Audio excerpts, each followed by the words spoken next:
अस्सलामुअलैकुम, welcome to the show. मैं हूं आपका मेज़बान वजाहत काज़मी और आप देख रहे हैं sports star.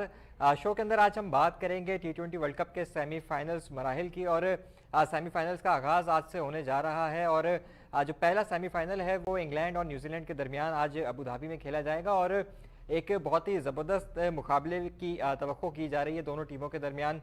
Well balance sides हैं दोनों। और रिसेंटली अगर हम कुछ माजी में पिछले 1-2 सालों के अंदर परफॉर्मेंस की बात करें उन दोनों टीमों की, तो बहुत ही ज़बरदस्त कारकर्दगी रही है दोनों टीमों की। और साथ ही साथ जुमेरात के दिन कल दुबई के अंदर जो है वो ऑस्ट्रेलिया और पाकिस्तान के दरमियान दूसरा सेमीफाइनल भी खेला जाएगा। और एक उस मैच के ऊपर भी हम आज ये तबसरा करेंगे। और एक शायकीन क्रिकेट जो है स्पेशली पाकिस्तान के अंदर वो उम्मीद कर रहे हैं कि जिस तरीके से पाकिस्तानी टीम का फॉर्म और रिदम और कॉन्फिडेंस इस पूरे टूर्नामेंट के अंदर नज़र आए, वही ऑस्ट्रेलिया के खिलाफ सेमीफाइनल के अंदर भी नज़र आए। और पाकिस्तानी टीम जो है वो ऑस्ट्रेलियंस को शिकस्त देकर फाइनल में अपनी जगह भी बनाए। और 2009 के बाद ये इंस्टेंस होगा कि पाकिस्तान जो है वो फाइनल तक पहुंचे। तो तमाम क्रिकेट फैंस की दुआएं और नेक ख्वाहिशात जो हैं वो पाकिस्तानी टीम के साथ है। साथ में साथ हम बात करेंगे कि कुछ ऑस्ट्रेलिया ने पाकिस्तान के दौरे का ऐलान किया है, इसी तरीके से इंग्लैंड ने भी जो है वो कुछ खुशखबरियां दी हैं पाकिस्तान को दौरे के हवाले से, जो कि दोनों टीमों के दौरे अगले साल होंगे पाकिस्तान के। और उम्मीद की जा रही है कि एक मरतबा फिर इंटरनेशनल क्रिकेट जो है वो पाकिस्तान में वापस आएगी। इन तमाम बारों में बात करने के लिए हमें ज्वाइन करेंगे साबिक टेस्ट क्रिकेटर हैं जनाब यासिर अरफात साहब। अस्सलाम वालेकुम Yasir, welcome to the show. Yasir, सबसे पहले मैं आपसे जानना चाहूँगा कि पाकिस्तान ने एक नो डाउट बहुत ही ज़बरदस्त कारकर्दगी अब तक दिखाई है। The only team in the tournament जिसने 5 में से 5 मैच अपने जो है वो जीते हैं ग्रुप स्टेज के अंदर। और अब क्योंकि नॉकआउट मरहले का आगाज़ हो रहा है, तो अब पाकिस्तानी टीम को क्या इस तरीके से कुछ डिफरेंट करना होगा कि हम अपनी जो विनिंग स्ट्रीक है उसको बरकरार रख सकें? देखिए, कुछ चीज डिफरेंट करने की जरूरत है। जिस माइंडसेट से और जिस प्लान से वो इस पूरे वर्ल्ड कप में खेल रहे हैं, और उसी तरीके से इनको खेलना चाहिए और कोई चेंज करने की जरूरत नहीं। जिस तरह बड़ी अच्छी चीज इन्होंने की, जिसमें आप देखें पहली दफा हुआ कि कोई पाकिस्तान की टीम बड़े अरसे बाद वही प्लेइंग 11 जो उन्होंने वर्ल्ड कप में उतारी, वही चलती हुई आ रही है। और अभी तक ये लोग उसी लकीली हम देखें कि टीमों में इंग्लैंड की अगर आप बात करें, उनकी इंजरीज, बाकी टीमों की भी इंजरी, तो मगर हम लकी इन द सेंस रहे कि हमारी एक तो लड़कों की परफॉर्मेंस भी अच्छी रही, आप किसी को ड्रॉप भी नहीं किया आपने, उसके साथ साथ इंजरीज भी किसी ने। तो मेरे नहीं ख्याल कि कोई चीज भी ऐसी पाकिस्तान को करनी चाहिए जिससे पाकिस्तान की जो ये विनिंग स्ट्रीक है ये खराब हो जाए। बस जस्ट रिलैक्स, जिस तरीके से हम लोग देखते हैं कि पाकिस्तान टीम अब रिलैक्स कर रही है और इंजॉय कर रही है अपनी क्रिकेट को, तो ये बहुत अच्छी चीज है। और इसी वजह से पाकिस्तान टीम के जो रिजल्ट आ रहे हैं वो इसी वजह से, जितनी टीम को आप रिलैक्स, अपने प्लेयर को रिलैक्स रखें, रिजल्ट खुद बहुत अच्छे आते हैं। हाँ बिल्कुल, बहुत ही ज़बरदस्त किस्म के रिजल्ट्स देखने को मिले हैं इस पूरे वर्ल्ड कप में पाकिस्तानी टीम की जानिब से। ऐसे कुछ बात करता हूँ मैं बाबर आजम के स्टेटमेंट की। उन्होंने आज एक प्रेस कॉन्फ्रेंस की और वर्चुअल कॉन्फ्रेंस थी उनकी, और उसके अंदर उन्होंने कहा कि उनको जो टीम की ज़रूरत थी, जो खिलाड़ी उनको चाहिए थे, वो उनको मिल गए। और इसी वजह से जो है वो कुछ ब्रेव डिसीजंस, उन्होंने कहा कि वो बहादुराना फैसले जो हैं वो इस टूर्नामेंट के अंदर करते हुए नजर आए। हाँ, तो कहीं इससे ये साबित होता है कि जो पहले टीम सिलेक्ट की गई थी उसके अंदर बाबर आजम को कुछ तहफ़्फ़ुज़ात थे, क्योंकि हमने देखा कि जिस तरीके से शोएब मलिक उनके साथ इस वक्त एक बहुत अच्छी उनकी बॉन्डिंग नज़र आ रही है। और मुसलसल जो है वो इस चीज़ की एक डिमांड करते रहे थे कि शोएब मलिक उनको टीम में चाहिए। और अनफॉर्चुनेटली जब तक शोएब मकसूद इंजरी का शिकार नहीं हुए और उनको रिप्लेस नहीं किया गया, तब तक शोएब मलिक को कंसिडर ही नहीं किया गया। देखिए, ये बड़ी क्रूशियल, आप या क्रिटिकल कह लें, क्रूशियल चीजें होती हैं जिस तरह के डिसीजन होते हैं। क्योंकि आप होली सोली कोई भी बंदा जो है ना वो नहीं कह सकता, ना ही कोई चीफ सेलेक्टर कह सकता है कि मैं ये टीम के साथ स्टिक करूंगा, या कप्तान कह सकता है, या कोच कह सकता है। आपको जो आपके जो स्टेक होल्डर्स होते हैं उसमें काफी हैं, जिसमें कोचेज होते हैं, आपका जो हेड कोच है, आपका जो कप्तान है, और आपका जो सेलेक्टर, इन तीनों को एक पेज पे होना बहुत जरूरी है। जब आप कहते हैं ना कि आप रिजिड हो जाते हैं या हठधर्मी पे आ जाते हैं कि जी ये टीम जाएगी, तो उसमें रिजल्ट्स खराब होते हैं, टीम का माहौल खराब होता है। लकीली कुछ इस तरह हुआ कि जो प्रेशर पड़ा उसकी वजह से एक तो 3 प्लेयर चेंज हुए, फिर शोएब मलिक का जो टीम में आना, ये मेरे ख्याल से एक लक भी थी, जिसकी वजह से एक एक एक साइड पे अगर आप देखें शोएब मकसूद के लिए बैड लक थी, but on the other hand अगर आप देखें शोएब मलिक जिस तरह परफॉर्म करने टीम में आए, उनकी वजह से पाकिस्तान टीम ने मैचेस भी जीते, और आखिरी मैच अगर आप देखें उनकी इनिंग, और पीछे भी अगर आप देखें जो उन्होंने 15-20-30 जो रन करते रहे, बड़े ही क्रूशियल स्टेज पे उन्होंने मैच को फिनिश किया।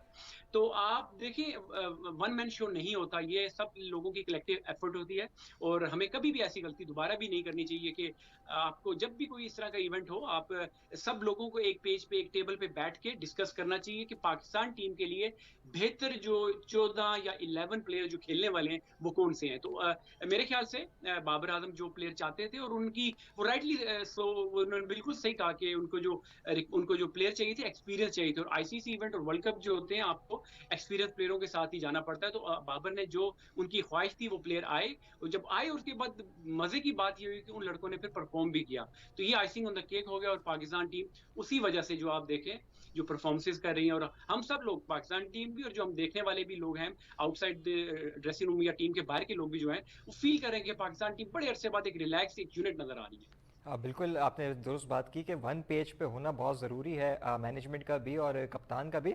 और इसी बारे में बात करने के लिए हमें ज्वाइन कर रहे हैं सीनियर क्रिकेट एनालिस्ट हैं दोनों, फवाद मुस्तफ़ा साहब और सैयद हैदर साहब। अस्सलाम वालेकुम मेरे दोनों मुअज़्ज़ज़ मेहमान। और फवाद साहब, सबसे पहले मैं आपकी तरफ आता हूँ और आप बात करते हैं कुछ अब तक जो 5 मैचेस पाकिस्तान ने खेले, पाँचों में फतूहात समेटी।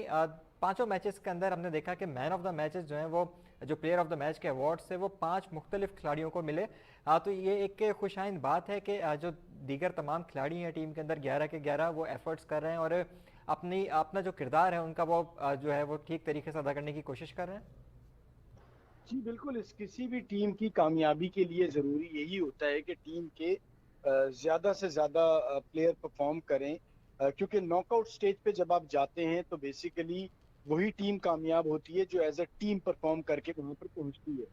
तो ये हमारी खुशकिस्मती है कि हमारे 5 different man of the match हैं 5 मैचेस में। सो ये बहुत कम, अगर आप माजी में भी पाकिस्तान क्रिकेट का किसी बड़े इवेंट में देखें तो ये नजर आया है कि इतने सारे परफॉर्मर्स हों। ज्यादातर एक दो प्लेयर्स होते थे जो हमें टूर्नामेंट पूरा जितवा देते थे। सो इससे और एक और अच्छी बात ये है कि अगर हम कहें कि जी ये एरिया वीक है, इस एरिया में हम एक्सपोज हो सकते हैं, तो वो एक बात अभी तक नजर नहीं आई। ऑलमोस्ट हर प्लेयर ने जिस जिस जगह पे जरूरत पड़ी उस जगह पे परफॉर्म किया है।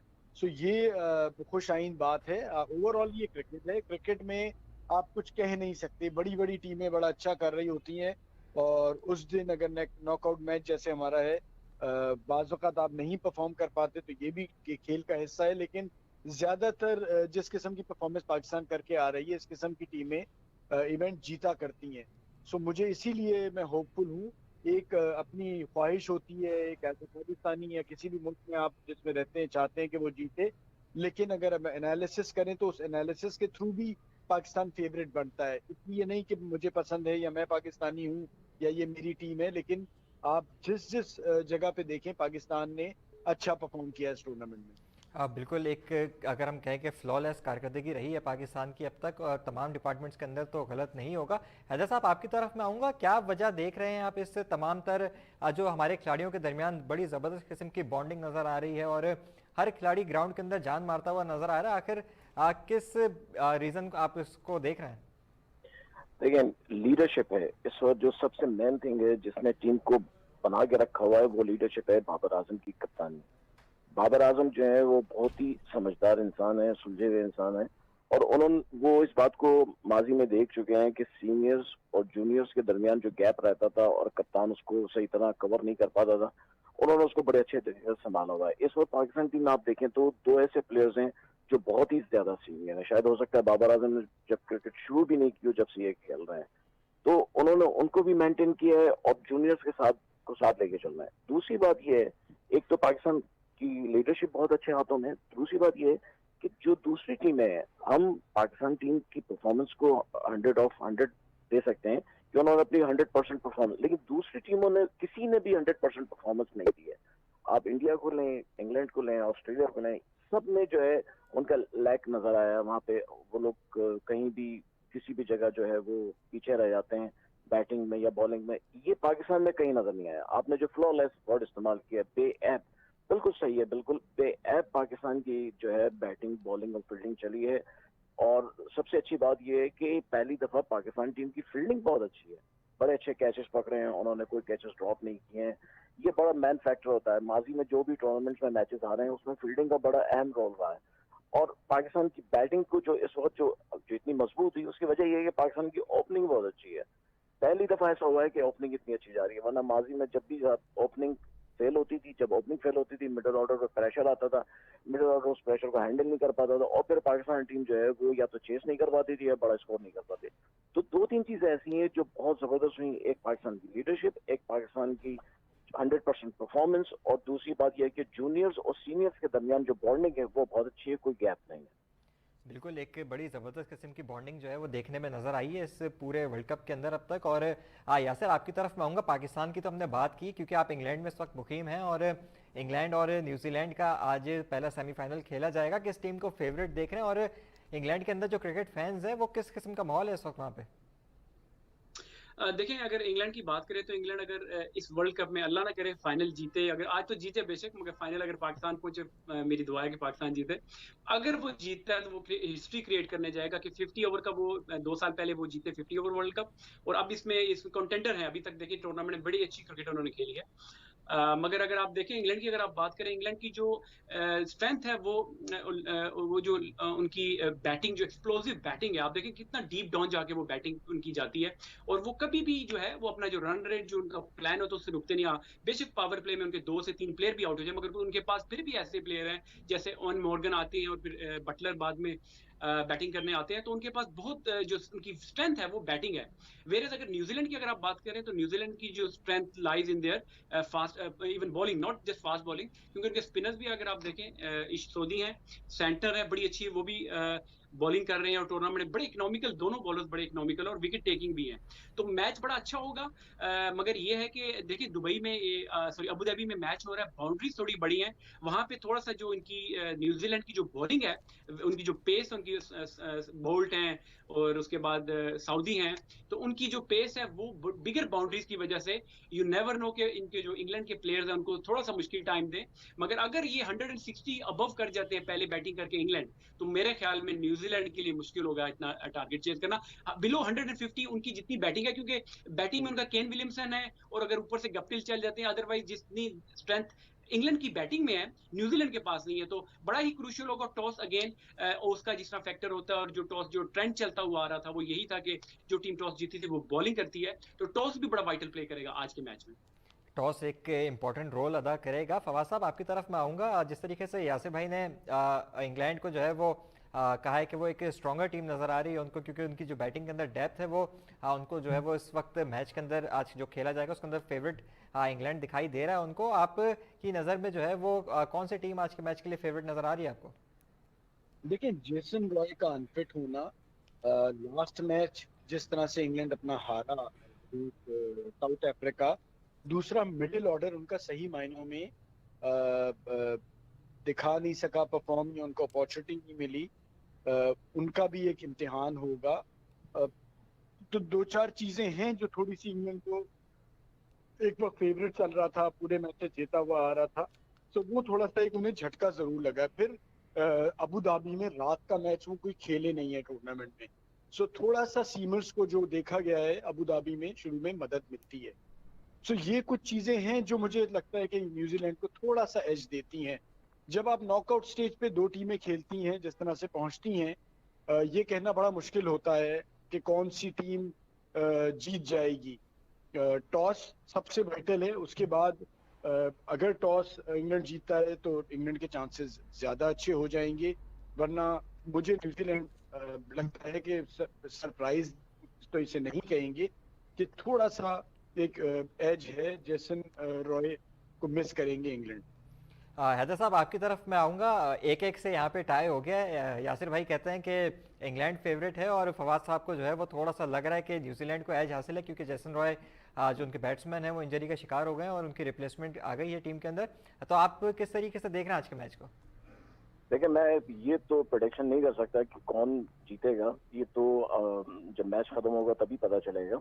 लेकिन जेसन रॉय के जाने से मैं समझता हूँ इतना फर्क नहीं पड़ेगा इंग्लैंड की टीम को, क्योंकि जेसन रॉय ने कोई अच्छा इतना नहीं किया। जो सारी बैटिंग जो डिपेंड कर रही है वो बटलर पे कर रही है। रोज बटलर ने सेंचुरी भी की है और दूसरे मैचों में भी अच्छी बैटिंग की, तो बटलर की बैटिंग जो है वो बड़ी इंपॉर्टेंट होगी। दूसरा जो एज इंग्लैंड को हासिल है कि इंग्लैंड के जो स्पिनर्स हैं मोइन अली और राशिद बहुत अच्छी बॉलिंग कर रहे हैं, न्यूजीलैंड के भी अच्छे कर रहे हैं, सोडी भी अच्छी बॉलिंग कर रहे हैं, सेंटनर भी कर रहे हैं, लेकिन राशिद के कंपेयर करें तो वो ऐसे नहीं है इतने अच्छे स्पिनर। ये एक एज हासिल है इंग्लैंड को। तीसरा एक एडवांटेज इंग्लैंड को ये हासिल है कि इंग्लैंड की टीम में जो है डेप्थ बहुत है बैटिंग में, न्यूजीलैंड के पास नहीं है। न्यूजीलैंड के विलियमसन जो है वो हार्ड हिटर नहीं है, वो इनिंग बनाते हैं, अगर जल्दी विकेटें गिरेंगी तो वो आखिरी ओवर तक जाएंगे और आहिस्ता आहिस्ता स्कोर करते रहेंगे। लेकिन इंग्लैंड के पास जो बैट्समैन है, जोस बटलर है, उसके बाद बैरस्टो है, फिर उसके बाद खुद कप्तान है मॉर्गन है, फिर उसके बाद उनकी और भी बैटिंग है जो बहुत ज्यादा फ्लो कर सकती है। तो मेरे ख्याल से इंग्लैंड को एज हासिल है।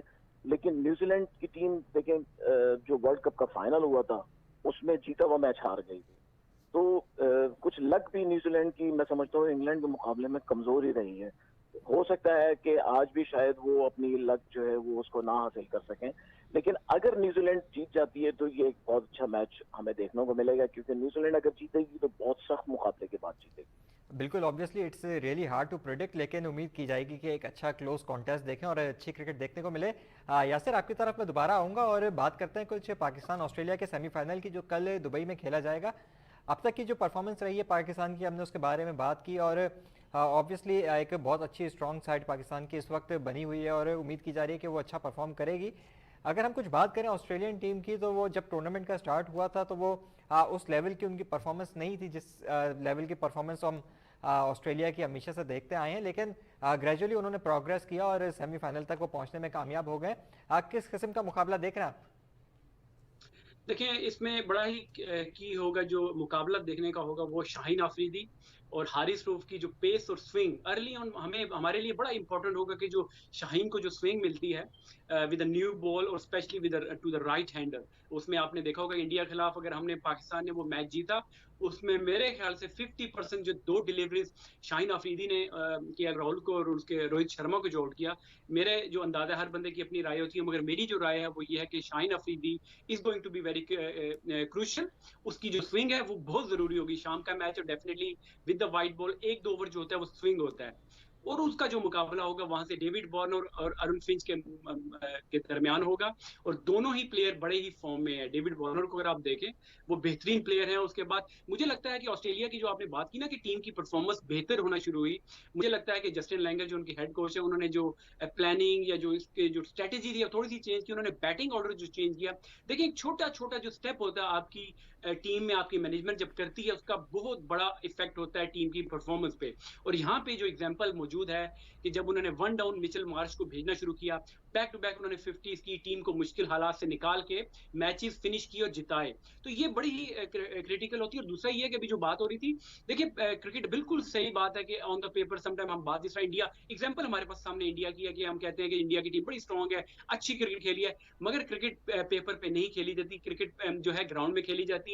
और जितनी मर्जी कोई अच्छी टीम हो, जो मैटर करता है वो टीमों का कॉन्फिडेंस मैटर करता है कि नॉकआउट स्टेज मैचेस हैं, यहाँ पे जो अच्छे तरीके से प्रेशर को एब्जॉर्ब करेगा और उसका जो क्रेडिट असल में जो जाता है वो टीम मैनेजमेंट को। यहाँ पे मैं बहुत ज्यादा क्रेडिट दूंगा, हमेशा हमारी क्रिटिसिज्म होता रहा है पास में कि जो कोचिंग स्टाफ होते थे वो लड़कों को एक्सप्रेस नहीं करने देते थे, अपनी जो उनकी एबिलिटीज होती थी उनको दबा के रखा हुआ था। मगर अभी जो सकलैन मुश्ताक, जो हम लोग कह रहे हैं ना कि बाबर आजम कप्तानी उसकी निखर गई है, अच्छी हो गई है, हर चीज लड़का परफॉर्म कर रहा है, 5 मैन ऑफ द मैचेस हुए, तो मैं समझता हूं कि मैं जो ये टीम गेम होती है, स्पेशली मैं क्रिकेट की, हम क्रिकेट की बात करते हैं, तो मैं इसको ऐसे एग्जांपल देता हूं कि एक नेकलेस होता है, नेकलेस की जो एक एक मोती होता है ना, वो जो एक लड़ी जब होती है तो वो एक बिल्कुल एक नेकलेस की तरह होता है, जब वो लड़ी टूट जाती है तो मोती इधर उधर हो जाते हैं और नेकलेस टूट जाता है। तो क्रिकेट में भी ये इंपॉर्टेंट चीज है कि जो आपकी मैनेजमेंट है वो जिस तरीके से इस टीम को रन कर रही है, लेके जा रही है, तो इट्स लाइक अ नेकलेस। और पाकिस्तान की टीम एक यूनिट इसी वजह से लग रही है कि आपकी मैनेजमेंट ने आपको रिलैक्स रखा। बिल्कुल, टीम मैनेजमेंट का एक बहुत ही अहम किरदार रहा है इस पूरे वर्ल्ड कप के अंदर, और क्योंकि ऑब्वियसली कोचेस चेंज हुए और ये पहली सीरीज़ थी उनके लिए, तो एक बहुत ही चैलेंजिंग टास्क भी था, लेकिन सकलैन मुश्ताक एंड टीम और मैथ्यू हेडन और फिलेंडर को एज ए कंसल्टेंट कोचेस भी लेकर आया गया था पाकिस्तान क्रिकेट बोर्ड की जानिब से, और अब तक ये फैसला जो है वो पाकिस्तानी टीम के लिए, पाकिस्तान क्रिकेट फैंस के लिए बहुत ही ज़बरदस्त साबित हुआ है। और ऐसी गुफ्तगू को जारी रखेंगे। वक्त हुआ एक शॉर्ट ब्रेक का।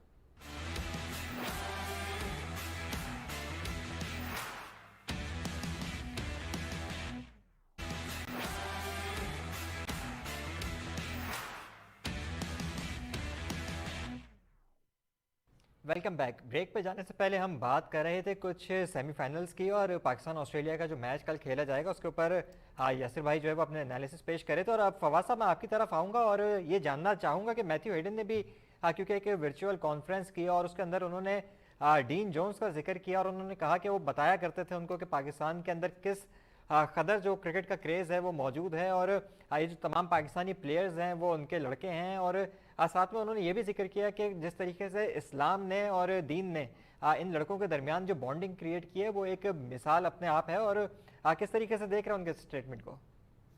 देखिए, उनके सारे स्टेटमेंट का क्रेडिट मेरी टीम को जाता है, पाकिस्तान की टीम को जाता है।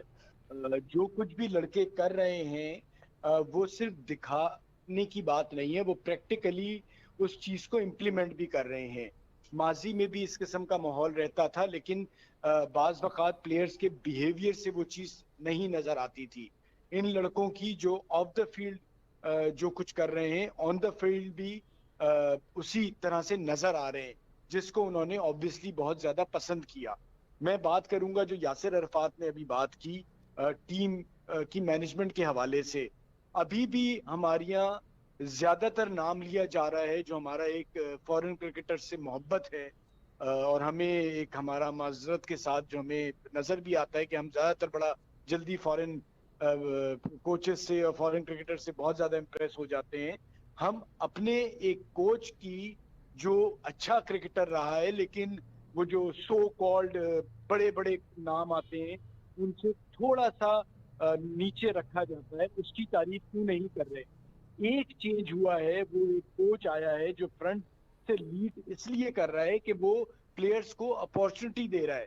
बाबर आजम कोई 5 दिन में तो इतना अच्छा कप्तान नहीं बन गया होगा या इतना खुल के नहीं कर रहा होगा, वो शुरू से इस किस्म का मिजाज होगा, लेकिन उसे भी एक अपॉर्चुनिटी मिली कि टीम को किस तरह से खिलाया जाए, टीम की बॉन्डिंग देखें।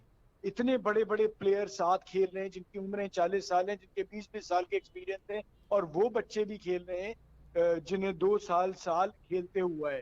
उन सबको किस तरह साथ लिए रखा हुआ है। आपका एक 18वें नंबर का खिलाड़ी जो रिजर्व प्लेयर है जिसका नाम है शाहनवाज दानी, वो कितना खुश है।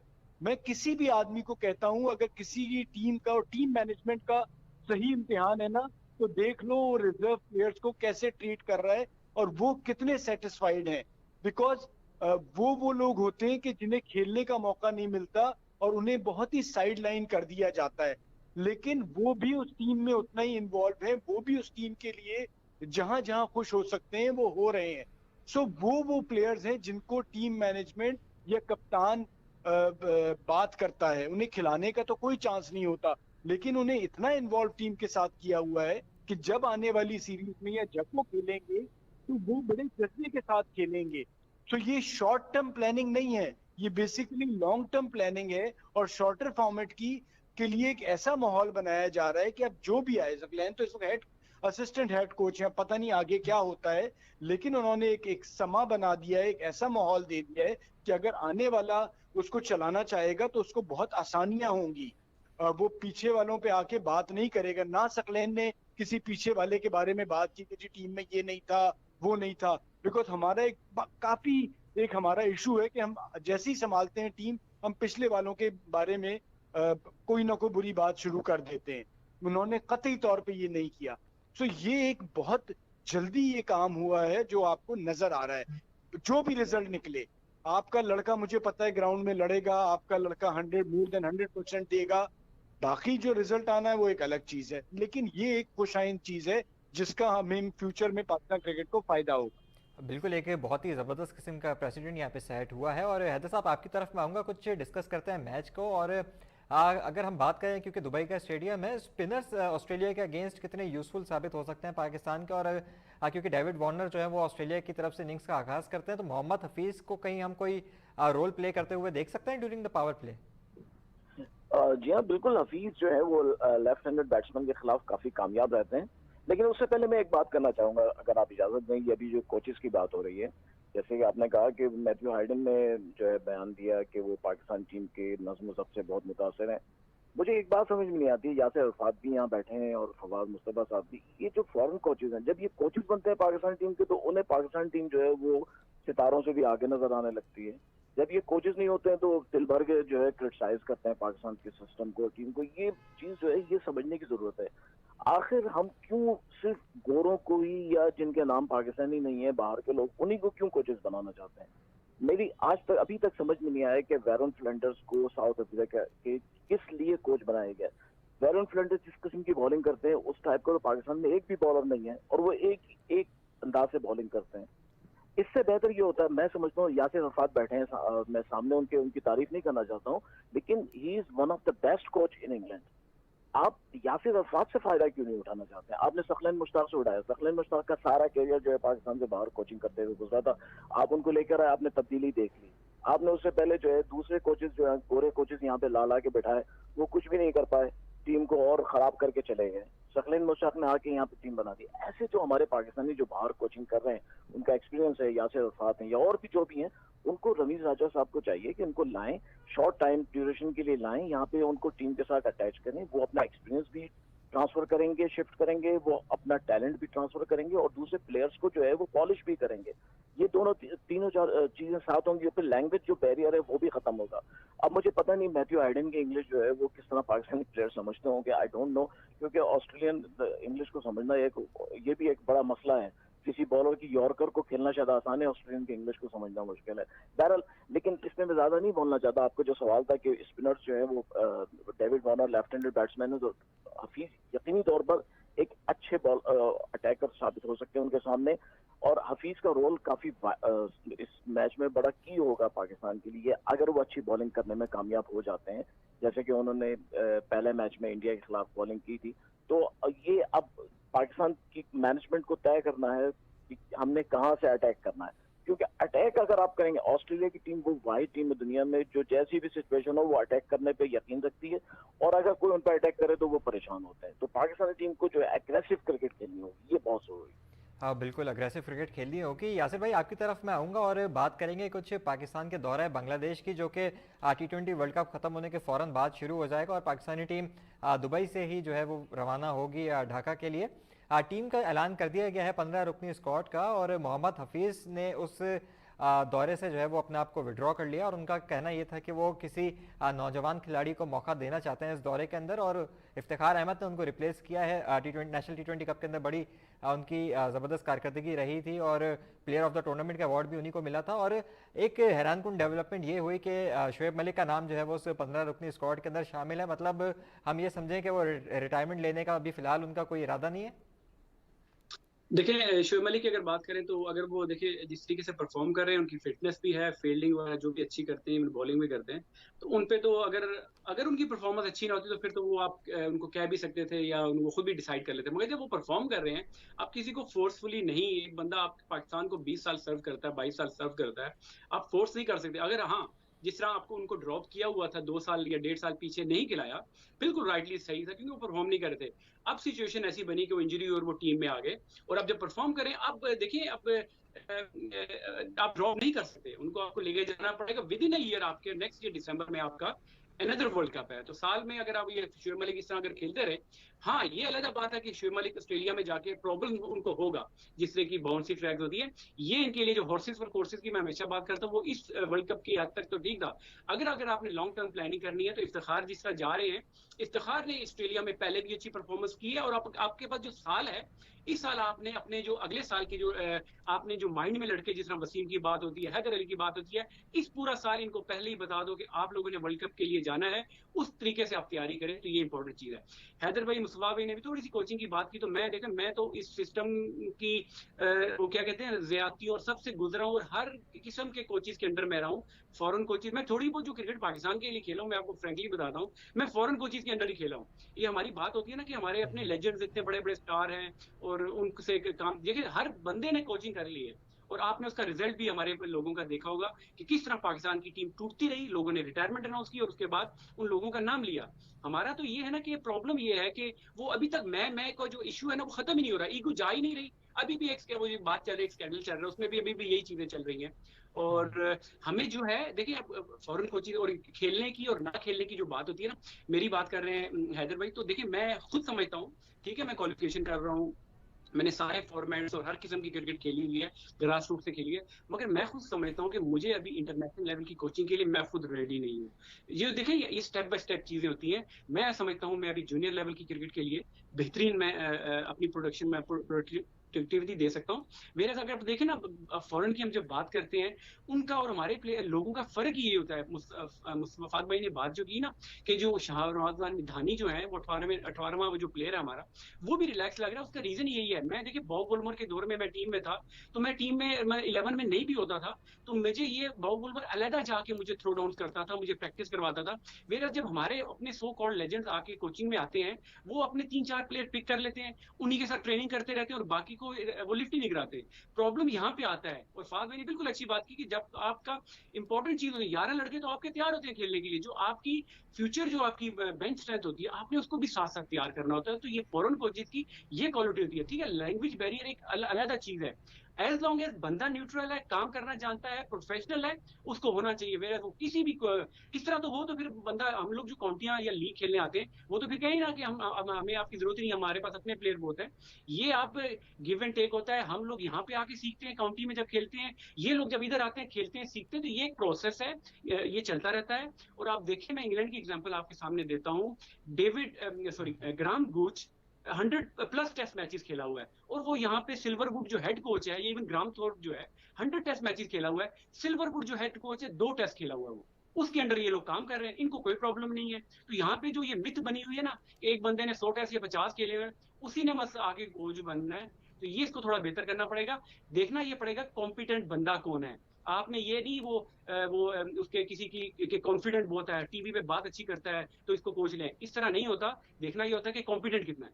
बिल्कुल ईगोइस्टिक अप्रोच और जो चेरी पिकिंग की बात की यासिर आपने, वो बिल्कुल एग्जिस्ट करती थी और इस प्रॉब्लम को अब रूट आउट करना होगा पाकिस्तान क्रिकेट बोर्ड को।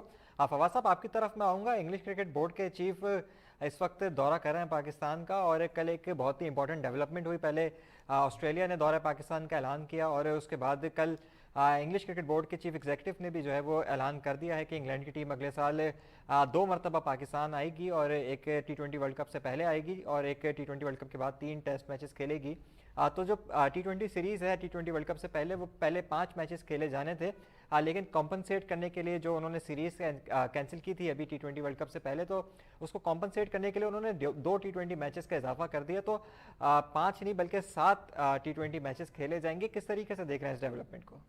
देखिए, बहुत ही शानदार न्यूज़ है। पहले ऑस्ट्रेलिया के आने की न्यूज़ आई, उसके बाद इंग्लिश क्रिकेट बोर्ड के सरबराह आए और उन्होंने इस तरह से मीटिंग करके बात की। असल में जिस तरह से इंग्लैंड ये टूर कैंसिल किया था, इंग्लिश क्रिकेट बोर्ड और इंग्लैंड पे बहुत ज़्यादा प्रेशर था अवाम ने और उनके साबिक क्रिकेटर्स ने, जो क्रिटिसाइज किया क्रिकेट बोर्ड को। तो ये एक्सपेक्टेड था कि वो इस तरह से आके बात करेंगे, आके करेंगे या बगैर आए करेंगे। सो वो उसका फायदा हुआ प्रोटेस्ट। एंड इसका मैं फिर हमेशा ही बात करता हूँ, ये हमारी सालों की मेहनत है। जिस तरह से PSL दुबई से पाकिस्तान लाई गई और फिर पाकिस्तान में कराने का वादा किया गया और पाकिस्तान में हुई, और इंग्लिश कमेंटेटर्स और इंग्लिश फॉर्मर क्रिकेटर्स और इंग्लिश करंट प्लेयर्स आके PSL का हिस्सा रहे, तो उन सब ने इस मुल्क के हालात और देखा लोगों को। सो उससे उस पर प्रेशर था कि आप कैसे टूर कैंसिल कर सकते हैं। फिर आप देखिए, आजकल भी डेविड गार पाकिस्तान में आए हैं, पाकिस्तान के चैनल पे बैठ के बात कर रहे हैं, काम कर रहे हैं। सो ये जो हमारा थोड़ा थोड़ा काम इस सतह पे होता है, उसका आपको कहीं ना कहीं फायदा मिलता है। तो इंग्लैंड बैकफुट पे चला गया था अपने उस ऐलान के बाद, और उन्हें उन पे प्रेशर था, उनके अपने लोगों का, उनके अपने फॉर्मर क्रिकेटर्स का। तो उस सब का इम्पैक्ट पड़ा। प्लस फिर जिस तरह से पाकिस्तान ने वर्ल्ड कप में परफॉर्म किया on the field, of the field, आपकी इमेज बहुत ऊपर गई है पाकिस्तान क्रिकेट की इस सारे रवैये से। ग्राउंड के अंदर भी आपकी परफॉर्मेंस है, ग्राउंड के बाहर भी आप जिस तरह से, जो नमीबिया की टीम से आप जाके जिस तरह से मिले और जो कुछ कर रहे हैं। सो ये एक तरीका होता है अपने आप को मनवाने का, और बड़ी टीमों को या बड़े मुल्कों को इस तरह से उन पे प्रेशर डालने का, कि हमारे बगैर अगर आप हमें इस तरह से आइसोलेट करेंगे या हमारे साथ क्रिकेट नहीं खेलेंगे, तो आपको उसका नुकसान होगा। बिल्कुल एक बहुत ही ज़बरदस्त और खुशाइन बात क्रिकेट फैंस के लिए रही और पाकिस्तान की क्रिकेट के लिए भी ओवरऑल अगर हम बात करें। हैदर साहब आपकी तरफ मैं आऊँगा और आप बात करेंगे कुछ भारतीय क्रिकेट टीम की। रोहित शर्मा को नया कप्तान नामजद कर दिया गया है भारतीय क्रिकेट बोर्ड की जानिब से और साथ ही साथ विराट कोहली को ड्रॉप कर दिया गया है टीम से। मोहम्मद शामी ड्रॉप हो गए हैं और इसी तरीके से चंद एक नाम और भी ड्रॉप हुए। किस तरीके से देख रहे हैं इस एंटायर डेवलपमेंट को? देखिए, ये तो होता ही है, एक बड़े इवेंट के बाद जो होता है, कुछ बड़े प्लेयर्स जो होते हैं या तो वो खुद ड्रॉप हो जाते हैं या उन्हें ड्रॉप कर दिया जाता है। ये तो हर बड़े टूर्नामेंट के बाद होता है जब आपकी परफॉर्मेंस अच्छी नहीं होती है। तो इंडियन टीम की परफॉर्मेंस तो इस वर्ल्ड कप में बहुत खराब रही है। तो अब लोगों के जज्बात को ठंडा करने के लिए उन्होंने कहा जी ये खिलाड़ी नहीं खेलेंगे, मोहम्मद शामी नहीं खेलेंगे, कोहली नहीं खेलेंगे, जडेजा नहीं खेलेंगे। तो अब रेस्ट दें या ड्रॉप करें, जैसे भी कहें, लेकिन अब देखना ये है कि रोहित शर्मा जो नई टीम के साथ आगे जाएंगे, न्यूजीलैंड के खिलाफ सीरीज खेलेंगे, वो कैसा परफॉर्म करती है। अगर वो अच्छा परफॉर्म कर लेती है, इसका मतलब है कि फिर कैप्टनशिप में, लीडरशिप में कहीं पे कोई कमी थी। विराट कोहली बहुत बड़े प्लेयर हैं और इंडिया में उन्हें पूजा जाता है, देवता समझा जाता है। क्रिकेट में जितने उन्होंने परफॉर्मेंस दी है वो वर्ल्ड क्लास है, हिस्टोरिकल है। लेकिन उनकी बदकिस्मती ये है कि अपनी कप्तानी में वो कोई आईसीसी ट्रॉफी नहीं जीत सके और ये मेरे ख्याल से उनके लिए बहुत परेशानी की बात है और वो जाहिर नहीं करते हैं। वो एक अच्छे इंसान हैं, पॉजिटिव रहते हैं, अच्छी बातें करते हैं, लेकिन उनकी बदकिस्मती वो ट्रॉफी नहीं जीत सके। अब रोहित शर्मा आए हैं, अब देखना ये रोहित शर्मा का भी कैरियर कितनी देर चलता है, क्योंकि वो भी अब सीनियर क्रिकेटर हैं, कोई नया नौजवान तो नहीं है। तो 1 साल 2 साल ज्यादा कर सकेंगे, उसके बाद आना तो किसी और। केएल राहुल को उन्होंने वाइस कैप्टन बनाया। अब केएल राहुल वो हैं, उन्होंने कभी कहीं पे भी कोई कैप्टनशिप नहीं की है किसी आईपीएल की किसी फ्रेंचाइज में। तो इंडियन टीम अब ऐसा लगता है रिकंस्ट्रक्शन के फेज में आ गई है। जो एक सूरत हाल पाकिस्तान के लिए थी, अब वो इंडिया के लिए पैदा हो गई। यासिर भाई, इससे पहले कि मैं प्रोग्राम को रैप अप करूं और मैं आपसे फाइनल कमेंट्स लेना चाहूंगा। जिस तरीके से हैदर भाई ने बात की कि इंडिया की टीम का हाल अब उस तरीके का हो गया जिस तरीके से कुछ अर्से पहले पाकिस्तानी टीम का हुआ करता था। लेकिन यहाँ पे मैं एक स्टेटमेंट का जिक्र करूंगा। हार्दिक पांड्या उनके ऑलराउंडर हैं और उन्होंने कुछ अर्से पहले एक स्टेटमेंट दिया था कि अगर इंडिया की ए, बी और सी और डी या ई टीम भी बना दें तो वो इतने उनके पास पीछे बेंच के अंदर ज़बरदस्त किस्म के टैलेंटेड खिलाड़ी मौजूद हैं जो किसी भी टीम को शिकस्त दे सकते हैं। आखिर क्या हुआ इंडिया की क्रिकेट टीम के साथ? देखिए, उन्होंने जो कहा है हो सकता है उनके पास प्लेयर हो, मगर आईसीसी इवेंट के लिए उनके पास प्लेयर नहीं है जो परफॉर्म करें मुश्किल कंडीशन में और अंडर प्रेशर। उनको ऐसे प्लेयर ढूंढने पड़ेंगे आप कि ऐसी टीम बनानी पड़ेगी जो आईसीसी इवेंट में आके अच्छे तरीके से परफॉर्म करे। तो देखिए, मैंने पहले भी जिस तरह बात की, तो ये जो है ना, क्रिकेट जो है वो पेपर पे नहीं होती, ये ग्राउंड में खेलनी पड़ती है। और इस दफा ये है कि पाकिस्तान जिस तरीके से क्रिकेट खेल रहा है, उन्होंने तो सारी ही टीमों को बिल्कुल उनको क्या कहते हैं, होश के नाखून करवा दिया। और उसके बाद ये है कि देखिए, बयानात की हद तक ये ठीक होता है, मगर रियलिटी जो होती है वो टोटली डिफरेंट होती है। अब इंडिया की अगर आप बात करें, इंडिया की ठीक है, आपका प्लेयर्स उनके आ रहे हैं, उनकी जो हाई परफॉर्मेंस सेंटर है उनका, जो उसके बाद आईपीएल से जो उनकी नई एक लॉट आ रही है, जिस तरीके से क्रिकेट उन्होंने ऑस्ट्रेलिया में सीरीज जीती बगैर उनकी मेन प्लेयर्स के, इंग्लैंड में आके खेले। मगर वो जो आप कोहली की पहले बात कर रहे थे, देखिए कुछ लोगों को एजाजात नहीं मिल सकते। एज अ प्लेयर तो कोहली बहुत अच्छे हैं। अब देखिए, सचिन तेंदुलकर भी एज अ कप्तान आए, वो भी सक्सेसफुली, राहुल द्रविड़ भी आए, कितने बड़े बड़े player. As a person, human being भी बहुत अच्छे थे, मगर हर बंदे को एजाज नहीं मिलता। धोनी ने आते साथ ही सारे रिकॉर्ड्स और एजाजात लेना शुरू कर दिए। तो ये किस्मत की बात भी होती है। Otherwise Virat Kohli wonderful human being, हमने उनको देखा मैच के बाद पाकिस्तानी प्लेयरों के साथ, और जिस तरीके से वो बातचीत करते हैं as a person, as a player बहुत अच्छे हैं। और ये जो उनको एजाजात नहीं मिले, और आप देखिए अभी, बल्कि इसी साल समर में जब वो इवन टेस्ट चैंपियनशिप के लिए भी आए थे, बड़ा क्लोज आके उन्होंने, वो भी अगर उनको मिल जाती, अगर जीतते तो मिलती, अदरवाइज वो उसमें भी नहीं जीत सके। तो इसमें यह है कि एजाजात हर बंदे को नहीं मिलते, अल्लाह ताला की तरफ से ये अनायत होते हैं और ये कुछ खास लोगों को मिलते हैं। हाँ बिल्कुल, और इसी तरीके के कुछ हाल देखा हमने भारतीय क्रिकेट टीम का। अनफॉर्चुनेटली विराट कोहली जो है वो अपने पूरे कैप्टनसी के टेन्योर में कोई बड़ा आईसीसी का इवेंट नहीं जीत सके। और अब देखना यह है कि आने वाले वक्त में भारतीय क्रिकेट टीम किस तरीके से अपने आप को रिकंस्ट्रक्ट करती है। और साथ ही साथ हमने बात की कुछ पाकिस्तान क्रिकेट की भी और T20 वर्ल्ड कप के सेमीफाइनल्स की भी। बहुत बहुत शुक्रिया यासिर भाई, फवाद भाई और हैदर भाई फॉर ज्वाइनिंग अस, और आपने बड़े ज़बरदस्त व्यूज़ हमारे साथ शेयर किए। और अब क्योंकि न्यूजीलैंड और इंग्लैंड का मैच है आज, और उम्मीद की जा रही है कि बहुत ही ज़बरदस्त तरीके की क्रिकेट देखने को मिलेगी और जो टीम ग्राउंड के अंदर और अपने नर्व्स के ऊपर काबू रखेगी और बेहतर परफॉर्म करेगी, उम्मीद की जा रही है कि वही टीम जीते। और कल जिस तरीके से पाकिस्तान ऑस्ट्रेलिया का मैच है, तो तमाम जो क्रिकेट फैंस हैं पाकिस्तान में, क्रिकेट लवर्स हैं, उन सब की दुआएं और नेक तमन्नाएं जो हैं वो पाकिस्तान की टीम के साथ हैं और उम्मीद की जा रही है कि पाकिस्तान जो है वो फाइनल तक जगह बनाने में कामयाब हो जाएगा। See you in the next show. अल्लाह हाफिज़।